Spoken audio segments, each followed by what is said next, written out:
Fala rapaziada do 19, novidade pra vocês, ficamos fora aí, essa semaninha não teve vídeo, né? Hoje é sexta-feira, a galera perguntou e é por isso aqui a gente decidiu se reunir de forma segura, que fique claro, só tem nós dois aqui e a gente decidiu fazer um vídeo junto. E aí? Óbvio, né, mano? Falar um pouquinho da Copa do Brasil, né, pra vocês, né? Tem dois confrontos muito interessantes, a gente que foca bastante no times cariocas, né, os da elite, né? E a gente vai ter um clássico, né, o Botafogo e o Vasco, e o Fluminense vai pegar o Atlético Goianiense, que acabou meio que tropeçando nessa rodada do Brasileirão. E lembrando que a gente tá gravando isso sexta-feira, né, após a sétima rodada. O Fluminense acabou empatando no Maracanã, o Vasco fez o 2x2 com o Santos e o Botafogo empatou em casa com o Curitiba. É verdade, verdade. A gente tem 3 outros confrontos que a gente não pretende falar tanto porque a gente não tem tanta propriedade para falar, né? Que é Juventude e CRB, o CRB que eliminou o Cruzeiro na última fase, Ponte Preta e América Mineiro e Brusque e Ceará. O Ceará desses 3 confrontos é o que provavelmente tem o maior potencial, é o que está na Série A, enfim, que vem apresentando um futebol até que razoável, meio que surpreendente. Mas enfim, falando de Fluminense e Atlético Goianiense, né, a gente tinha uma esperança de que o Fluminense fosse engatar uma goleada ou até ganhar com certa tranquilidade em relação ao Atlético Goianiense, mas na última rodada tropeçou, poderia até estar em segundo colocado agora, já que São Paulo perdeu para o Atlético Mineiro, mas acabou deslizando e está aí agora em quinto. Enfim, a gente vê um Fluminense que pode chegar bem, mas ao mesmo tempo pode cair, né, mano? Vamos... Eu assim, é um confronto, não sei se a gente pode dizer equilibrado, é um confronto, acho que dignamente de futebol mesmo. Acho que pode surpreender, tanto pode dar o óbvio. Acho que assim, o confronto, o Atlético Goianiense, ele teve o 3x0 com o Flamengo e tal, mas foi, por enquanto, a única vitória do Atlético Goianiense. O Atlético Goianiense teve outros empates dentro do campeonato. Ele pegou um Flamengo ali meio fraquejado e até muitas besteiras do Domenech naquele jogo em si, né? O famoso 3 defensores, né? Quando defendia o Rodrigo Caio, jogava na lateral direita, né? Então, assim, foi um confronto, acho que até a gente pode dizer atípico, não vai ser uma coisa que vai se repetir, né? A gente achou que o Atlético Goianiense podia fazer melhores jogos e tal. O técnico é o Wagner Mancini, bem rodado. Eu tenho algumas críticas sobre ele, que o Wagner Mancini é um técnico que não tem muitos títulos, já comandou times muito bons. Eu acho que o time que o Gustavo vai lembrar muito bem, o torcedor botafoguense também, ele foi o técnico que comandou o Botafogo, acho que em 2013, por aí, que foi o Rafael Marques, o atacante, acho que era o Silva. É verdade. Então era um time que ele foi técnico, só que aquele Botafogo não ganhou nada. Felipe Gabriel, não era Felipe Gabriel? Não aí dele.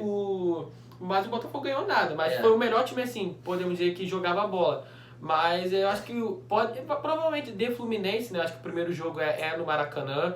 E assim, o Atlético Goianiense, acho que se ele fizer o que fez quarta-feira e o Fluminense continuar também fazendo a mesma coisa, o Atlético Goianiense vai com uma vantagem muito boa pro jogo de volta, né? Eu acho que o ponto crucial desse jogo é a diferença que a gente tem em relação à Champions League, né? Que a gente teve uma fase de jogos únicos e aí deu a chance de existirem alguns confrontos surpreendentes, né? Por exemplo, talvez se o City tivesse enfrentado o Lyon no jogo de ida e volta, talvez ele tivesse uma vantagem maior.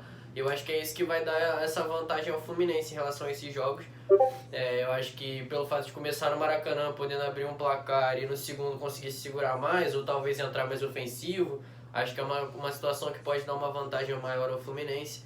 E diferente dos jogos do jogo Botafogo e Vasco, né? Porque a gente tem aí um jogo equilibrado, os 2 jogos no Rio, enfim. E sobre o Botafogo e o Vasco, é um clássico, né? Acho que ainda mais pelo elenco que os dois têm, pela fase que os dois têm nos últimos anos e a fase atual, acho que assim, é um confronto que, pra mim, literalmente, qualquer um... A gente não tem como prever quem vai passar. Talvez a gente fale mais o Vasco pela posição que tá, pela consistência. Eu acho que não é nem um futebol jogado, porque o Vasco não tem um futebol, assim...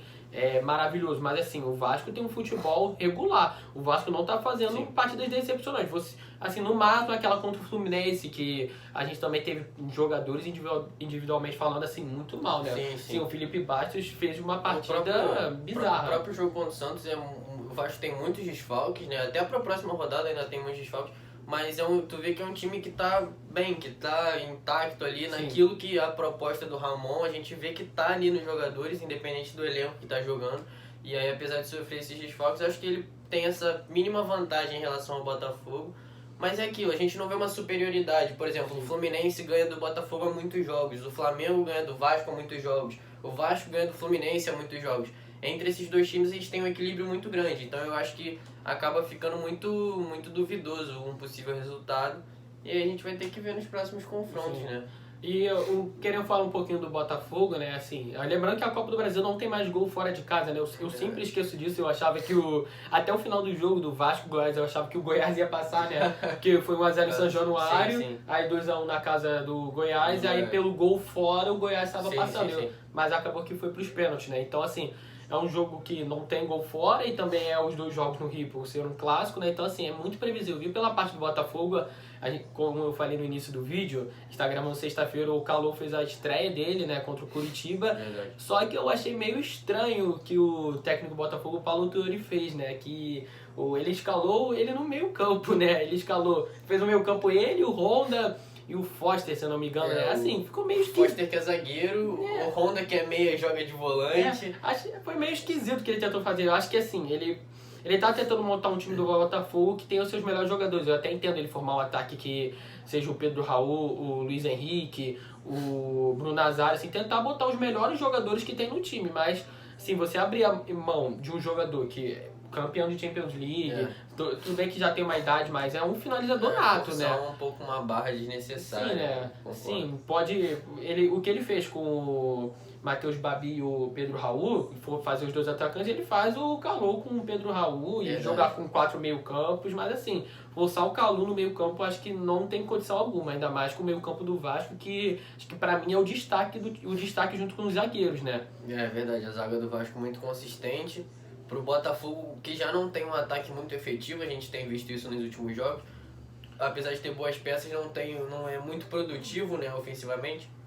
A gente vai ver como é que vai ser esse time do Botafogo diante de Castan e Rodrigo e Ricardo, porque é uma dupla muito forte. Até esses garotos que jogaram na última partida contra o Santos, foram muito bem. Se eu não me engano foi o Ulisses e mais alguém, e o Miranda. São os dois garotos da base e assim, fizeram um jogo excepcional e a gente vai ter uma grande dificuldade do Botafogo para passar nesse que é o principal confronto dessa quarta fase. E aí depois entra... É aí que começa a virar a Copa do Brasil, né? Aí eu tenho até uma crítica aqui rapidinho falando sobre a Copa do Brasil, né? Eu acho um absurdo, assim, né? Se você começar no oitavo de finais, né? E vamos passar aqui 1, 2, 3, 4 times, né? Sim, passam 5 e juntam os 8 primeiros, o campeão da Copa Verde, o campeão da Copa do Nordeste e mais um aí.